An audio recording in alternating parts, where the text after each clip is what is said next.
Our relationships are one of the biggest components of our life that impact our physical health, right? When we have safe, secure, supportive relationships, we have less stress, we have places to process stress, we feel more supported. And when we are in very toxic or stressful relationships, there is a ton going on inside of the body. Welcome to Trauma Rewired, the podcast that teaches you about your nervous system, how trauma lives in the body, and what you can do to heal. I'm your co host, Elizabeth Kristoff, founder of brainbase.com, an online community where we use evidence based neuro tools to create resilience and capacity. And I'm also the founder of Neurosomatic Intelligence coaching certification for therapists, practitioners, and healers. And I'm your co host, Jennifer Wallace. I'm a neurosomatic psychedelic facilitation and integration guide, and I bridge the incredible medicines of your nervous system into sacred experiences. I teach on the site, so when you join us, you're going to see me there. And I also teach for the NSI certification class. And welcome to our continuum of exploring relationships. Today, we're exploring relational patterns from a neurosomatic perspective. Relational patterns are repetitive, unconscious behaviors that we learn in order to keep us safe from the consequences of early experiences that created disturbed or destructive attachments. And that might sound a little bit paradoxical because the pattern that we identify as safe could actually be quite dangerous for us to continue to engage in. And somewhere on the spectrum of relational patterns, we all have repeated these patterns. In our friendships, maybe we can find one of our primary caretakers, one of our parents, or maybe that's a repeated pattern that you see in your dating life, in your romantic life. Understanding neurotags, your subconscious patterns and behaviors, and really how your nervous system is impacted by relationships, by intimacy, can help you break the cycles of maladaptive relational patterns. So I'm so excited to explore this today. Yeah, this is a really interesting topic that I think no matter who you are, like you were saying, you can identify some of these patterns in your life, right? Like everything else that we talk about here, it's really on a spectrum. And so, of course, it could look like, I keep drawing in really unhealthy relationships, abusive relationships, or business partnerships that lead to a lot of financial instability. But it could also look like I just keep having trouble setting boundaries. Maybe I'm even in safe relationships, but I keep replaying the same behaviors with my people pleasing, inability to be authentic, to be self expressed. And so I think a lot of times people talk about like the mother wound or the father wound, and you can see those things replaying themselves in your relationships with friends, with business partners, and of course in your intimate relationships. And from a neurosomatic perspective, we really have to think about why this happens. And if we take it all the way down to the brain's primary job, it's safe or unsafe, right? And our brains function on pattern recognition. Because of that, the unknown is more dangerous, more threatening than the known, even when the known is harmful, even when you know you want to move out of the behavior. Because at a certain level, your brain and your nervous system know how to adapt to it. They know how to respond. They know that that you have some kind of tools, whether they're maladaptive or not, to stay safe in that situation. And so when things like love, connection, self expression, receiving are unfamiliar, those are perhaps more unsafe at a neurological level. So it really is about, if we want to break out of these patterns, how do we start to rewire this and begin to create safety at that physiological nervous system level so that we can change our responses, our patterned responses, and then be able to create new relationship experiences little by little, and in all different facets of relationship, and then ultimately like new relational patterns. It makes a huge difference to come at your relational patterns from your nervous system. Like it's a different perspective when you can heal these little wounds, and some of them are quite big. I'm going to discuss my mother wound today because it is one that has shown up in so many friendships, and I have so many mirrors of reflection because that was one of my greatest wounds. I we opened up on the emotional neglect conversation that we had, that is the hardest ACE score to identify. Not only to identify, it's the hardest one to accept. It's the hardest one to accept in my body that I was emotionally neglected. And so from a young age having that pattern of like need me, see me, feel me, like that constant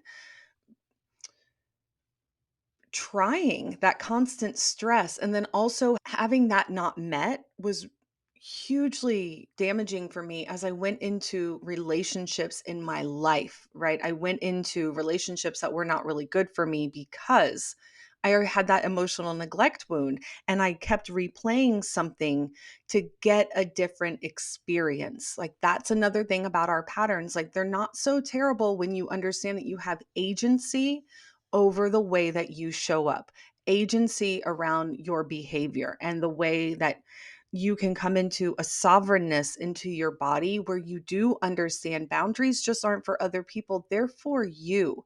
Those boundaries are mostly for you and for your protection. And this daily nervous system practice that we preach on here every episode, it takes a daily training practice to not only have the right tools so that you can move into right relationship with yourself, with others, but it's so that you can rewire your subconscious mind and so that you can get present with yourself. And it's massively impactful in all of your relationships.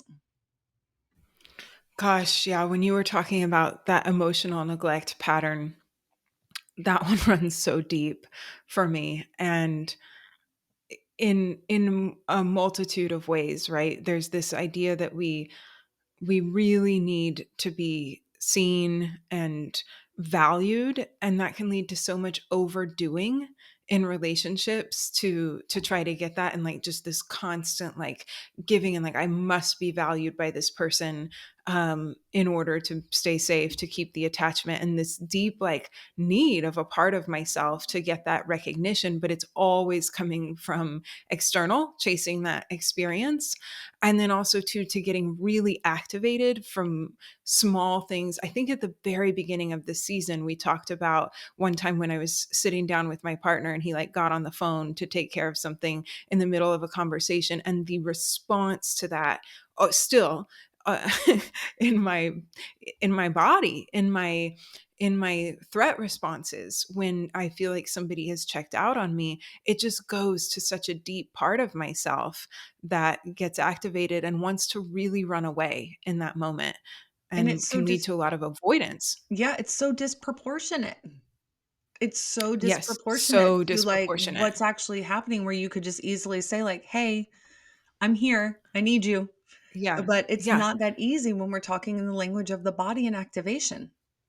Yeah, and because in that moment, I'm really, like, catapulted back to the age and I have kind of that emotional maturity too, right? Like, I just wanna get out of here, I hate you, blah, and it's just it's so different when we can start to work with those parts of ourselves to be able to process some of that because yeah, like I was saying in a little just a minute ago, you can be in a safe relationship where really I could say that and my partner would be very receptive, but in that moment it just doesn't feel like it. And so much of it is unconscious. It's a very somatic um, component to our relationship patterns, where it's really our body propelling us into these behaviors and situations that we're playing out over and over again. And until we become conscious of those patterns, conscious of the responses in our body and of the parts of us that maybe do need to be seen by ourselves and heard and validated,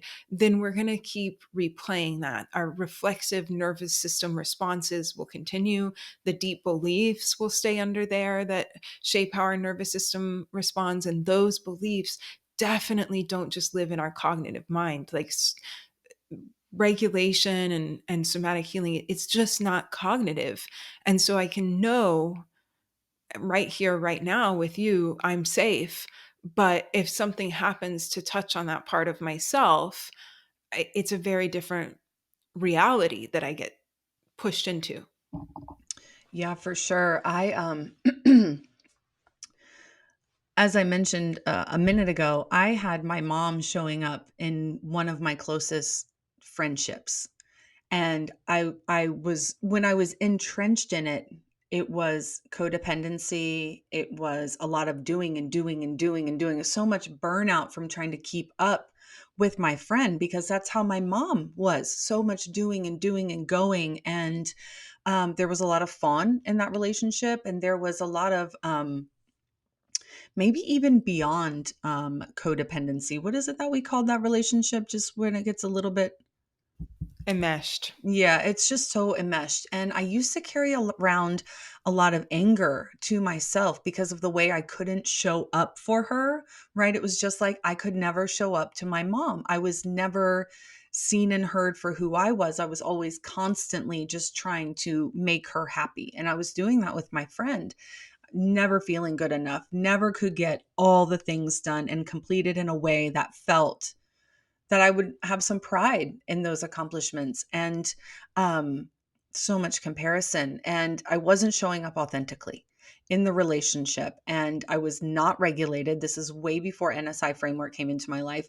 And actually, once I started to understand my relational patterns, understanding my nervous system, understanding my protective behaviors, my outputs, all the ways, and I started to heal the embodiment, heal the dissociation, start getting present with myself. I could have a little bit more altitude on the friendship and what was happening here. So I started to heal so that I became a more secure person. And it's incredible because she was showing up to help me bridge the gap in the relationship to my mom. So I got to work on my relationship with her. And in the meantime, my relationship to my mom started to grow and flourish. And I'm so happy to say that for both of them, even for my friend, like we've come into a completely different relationship. There's one of deep trust and support. I know she's got my back, I've got hers. And like with my mom, it's so much deeper. I feel loved. I'm able to receive love in the way that she gives it to me, which I was blocking for so long because that emotional neglect. It was like, it has to look this way. And if it doesn't look like this, maybe something I saw on television or Hallmark or who knows what, then it's not love. And I was having a huge block to that. And now there's trust and understanding. There's clear lines of communication because now I can say to her honestly, hey, this is happening for me in my body right now. And this is my truth. That's so powerful when we have the tools and the processes to be able to make those shifts inside of ourselves so that that's really healing to those parts of ourselves too that have been carrying that for so long, and really healing for your mother and for your friend and everyone, right? Like there's this huge collective component to that. And I think there is so much work that we can do with repatterning that can shift certain relationships to become safer, to move more into alignment with, self-expression and trust. And then also too, sometimes our relationship patterns can continue to lead us just into unsafe relationships because that's like the norm.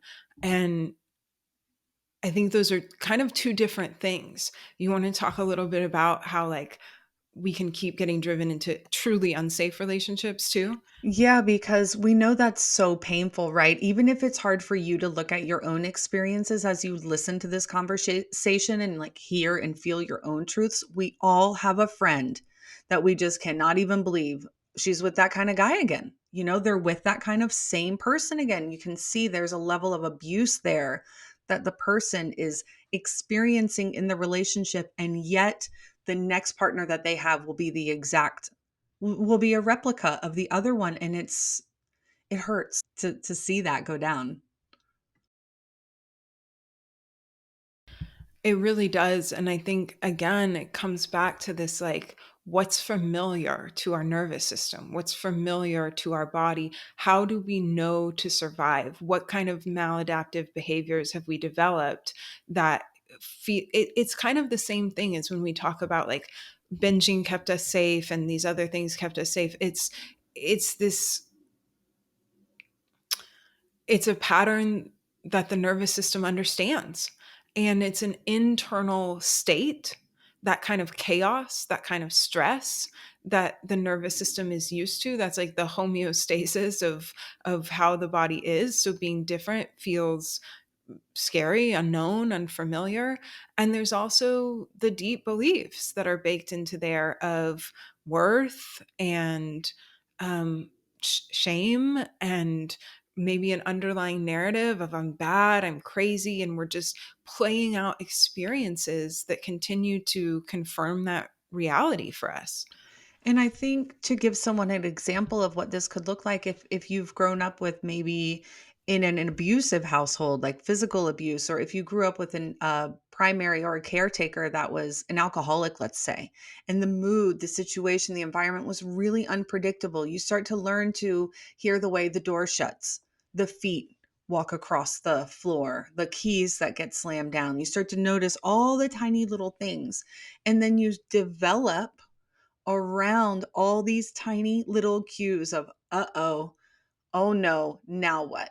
And it for a developmental brain, that level of threat and dissociation can be really harmful. And then these patterns, you start to recognize that. So then it's like, oh yeah, I can start to date this guy, this person. They drink a little bit too much, but I know the cues. I know the signs to watch out for. I can survive this, even if it's not ideal. Yep, and it's so unconscious, like you're saying, those little things just baked in way below our conscious awareness.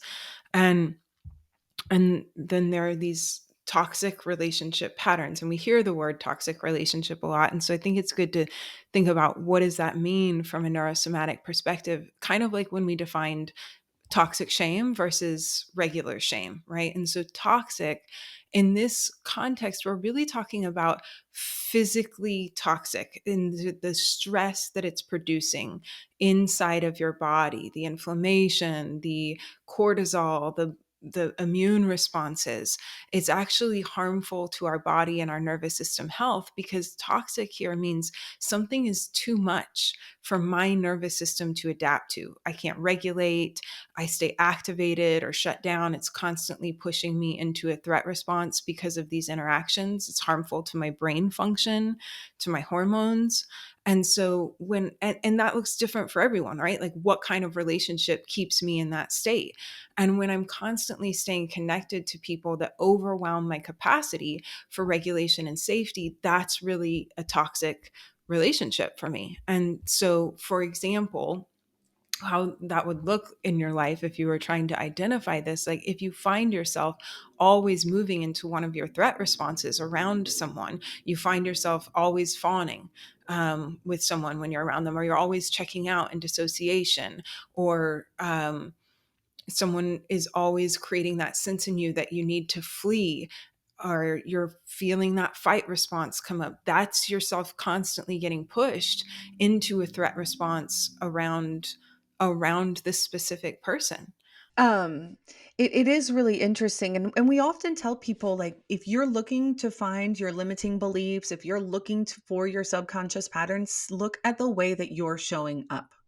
Look at the way that you are actually behaving. What are the things that you're engaging in? What's happening for you? And it's so much, I hope, for, this podcast and the work that we do on site, is so much of it is such a big education on understanding, like, what does activation even feel like in my body? What happens to me?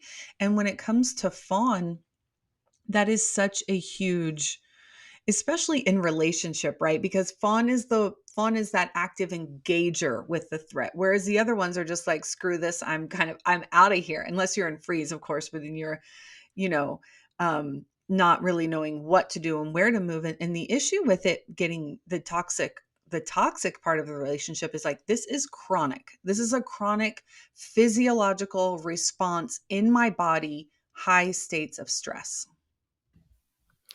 Yes. Yeah, and I think fawn is a really good one to explore here because like you said, it's so relational, and it is moving in to the relationship more. So, like, if we find ourselves in fawn specifically, that again, it's a behavioral adaptation that we learn in childhood to secure our social connection and also the physical safety, right? That we needed to stay alive.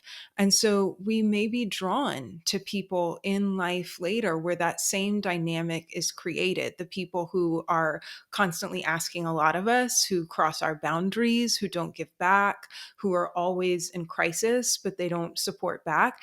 And at a deep level, a part of us feels safe in that dynamic, feels safe in that role because the attachment is safe, right? If I can go into my fawn response, this is what I know to do to keep the attachment, to maintain the connection. And so at that neurological and somatic level, this feels safer than being in a relationship where someone doesn't want me to overgive, where they uphold strong boundaries, where we have individuation in the relationship. They don't need fixing because that attachment bond is risky now. I don't know that they're going to need me. They could leave at any time. And it also pushes you to tell the truth about how you're feeling, and they really see you. You have to be really present. They don't need any fixing.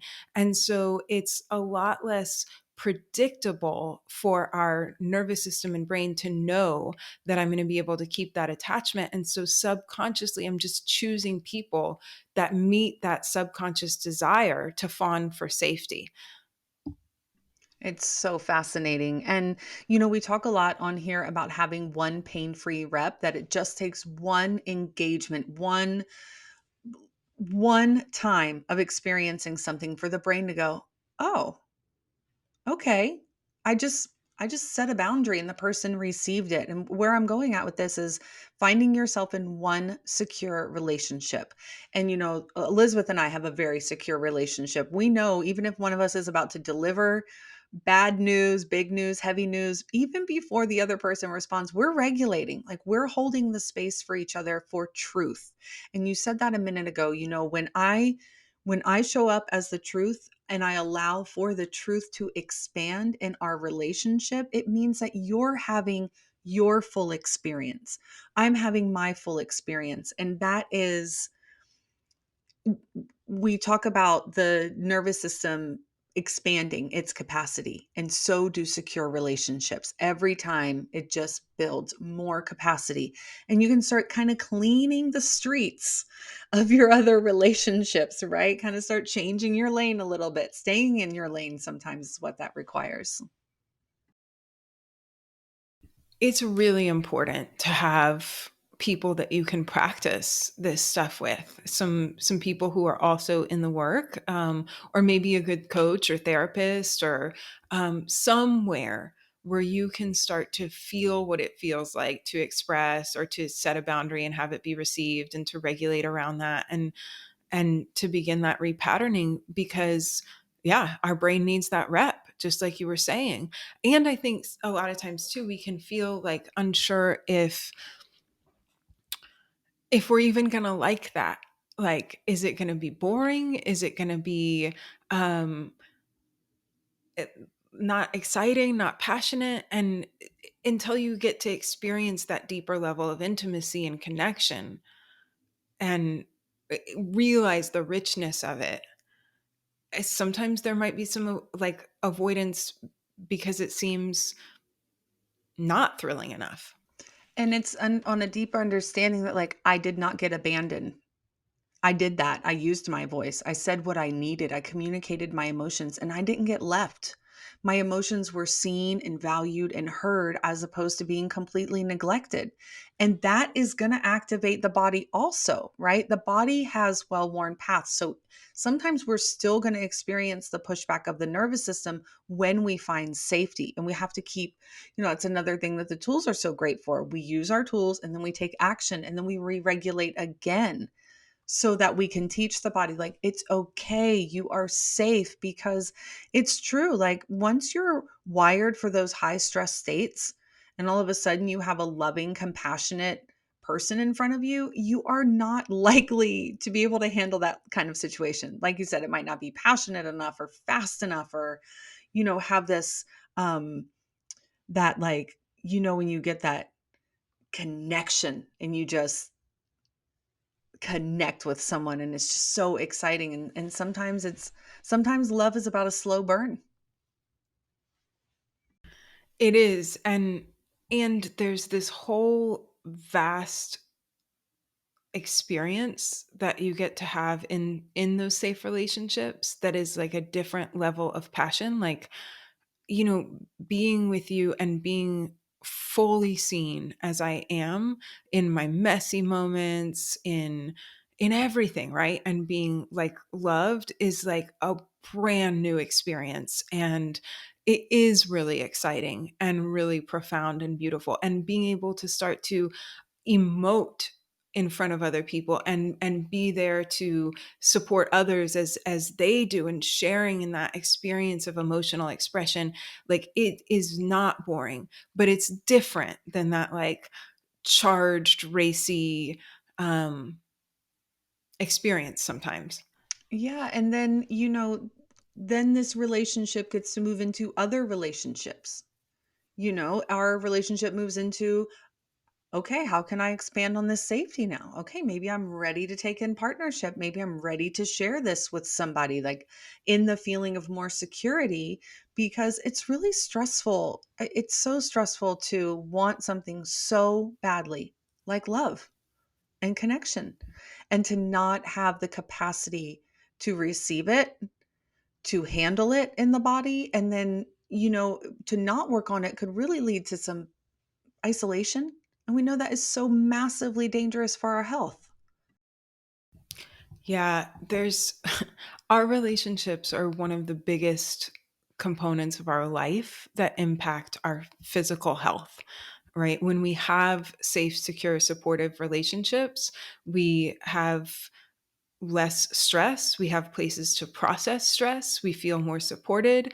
And when we are in very toxic or stressful relationships, there is a ton going on inside of the body. We have just that constant state of activation that's impacting. We talked about stress response in relationship in our episode with Matt Bush, and what that does for the hormones and the stress chemicals that are moving through our body, how it taxes our immune system, because that immune response is also part of the stress response of um, activating the immune system so that it can either get really depleted and we can become more vulnerable to disease, or it can become hypervigilant almost, and then you get things like autoimmune. You can get HPA axis dysregulation and adrenal dysfunction. That also leads to a lot of issues with your digestion and your gut health, which then affect your brain chemistry. And so there's this huge, massive cost to our physical health, because it's relational stress is that deepest stress. And if we're in it chronically, like you said, we are moving into disease states. It's the I even associate to that, like, having the disease state from the high states of stress. And one of the components that we haven't really talked about yet is the emotional flashback component of what happens when we are in relationship with one another. And you just like you just said, there's a massive impact through all systems of the body. There is not Your gut isn't being impacted by something that's not also impacting your lungs, your heart, and your brain. Your mental health is at risk here with these toxic relationships and abusive relational patterns. Because if we're constantly replaying relationships from our childhood, we're constantly triggering ourselves into toxic shame and into emotional flashbacks. And from an NSI perspective, an emotional flashback is a real-time response to a trigger that creates a reaction inside your body. And this reaction, usually something that occurred frequently in childhood, of a period during a period of prolonged trauma, stress, chronic trauma. And then this internal state gets reflected in the outer world of your body, and you are literally creating a new reality. You start living the reality that you are projecting out of your nervous system.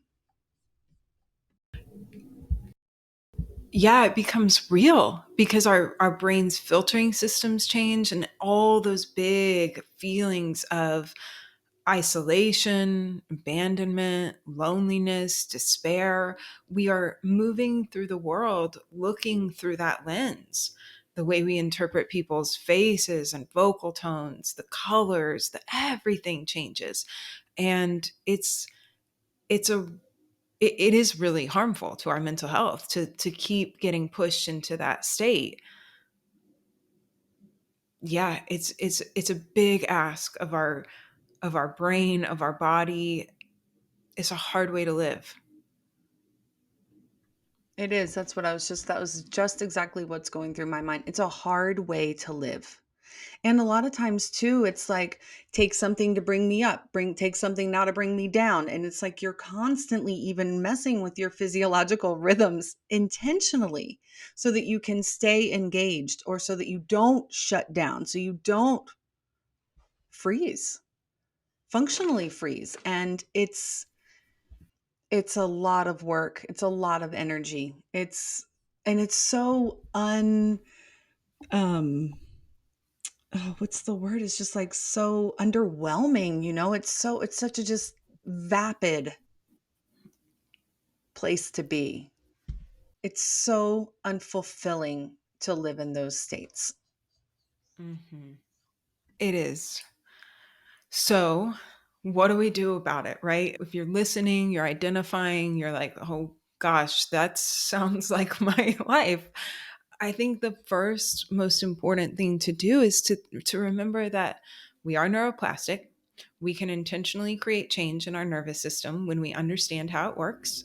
And when we start to repattern our reactions inside little by little over time, those well worn paths change and the things that were unpredictable become familiar, right? That becomes a feeling of safety, a feeling of connection.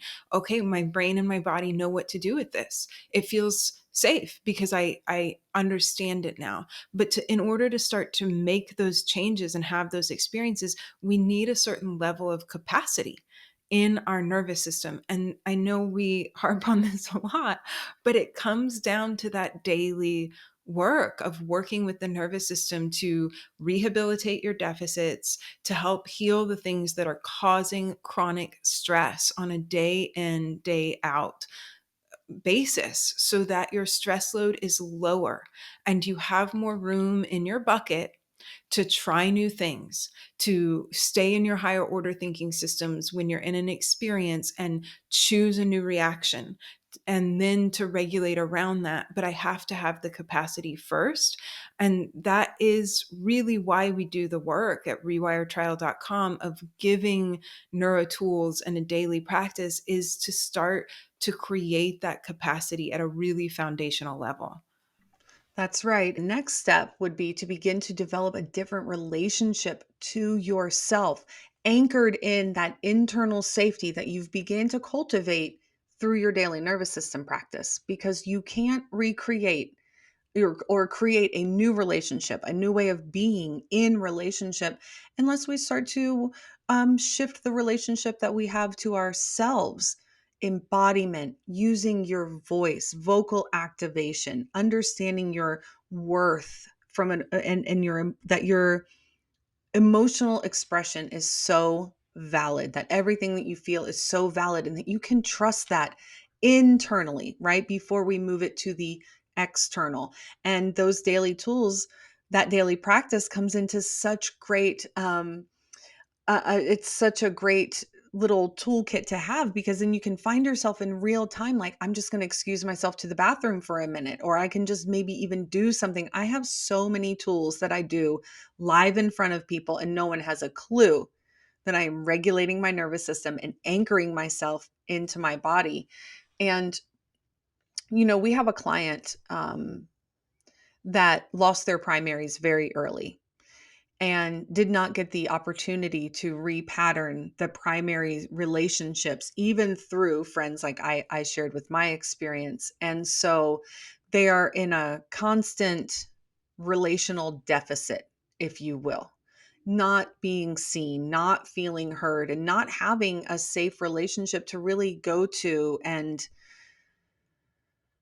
feel the love, the intimate love that we're all really desire from that deep connection. And this has led to a level of shame and loneliness and despair that comes with suicidal ideation.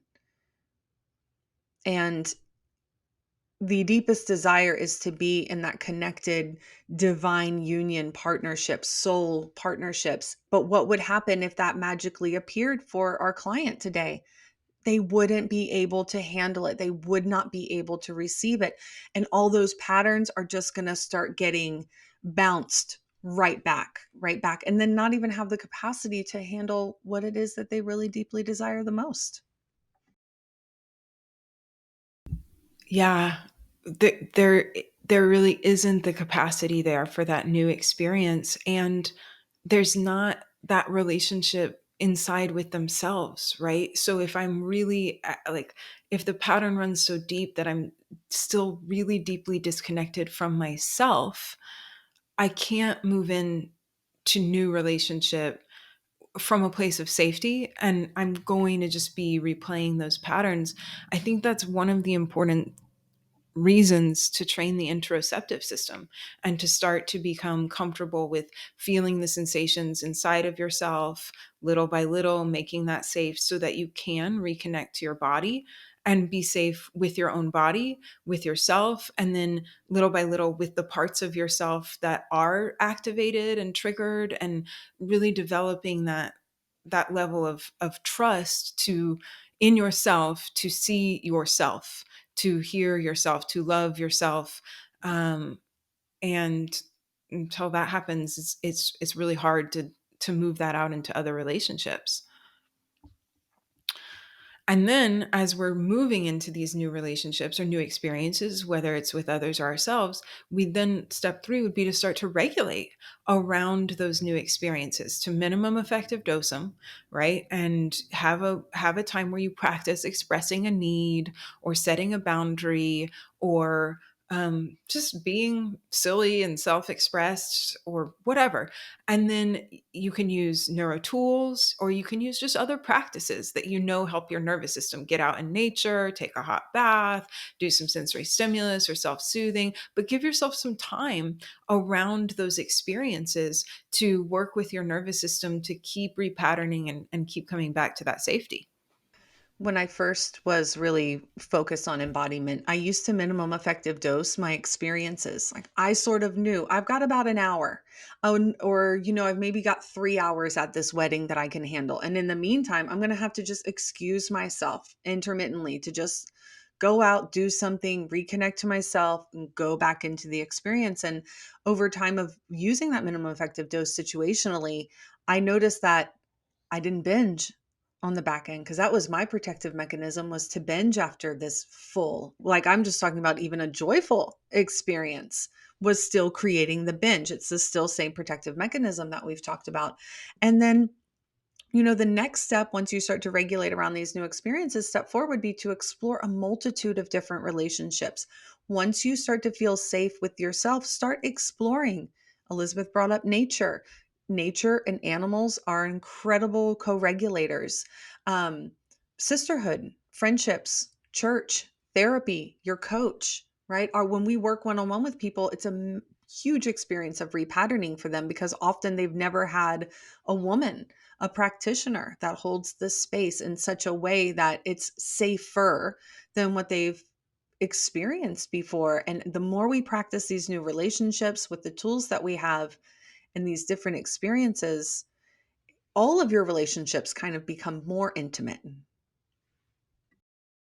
Yeah, I think it's such a big ask to think I'm gonna jump into like my familial relationships, like I'm gonna go right into my relationship with my mom, or I'm gonna go right into my intimate partnership where there's all these other things like physical intimacy and perhaps monogamy, perhaps not. But, there's just a lot of very layered things there. And it's like there's a lot of different relationships that I can start to explore, creating safety and connection versus like going right into the biggest ask first. And also that way too, when we have this broad base of relational health and relational support, we're not reliant on just one person to give us the regulation, the safety, the emotional processing that we need.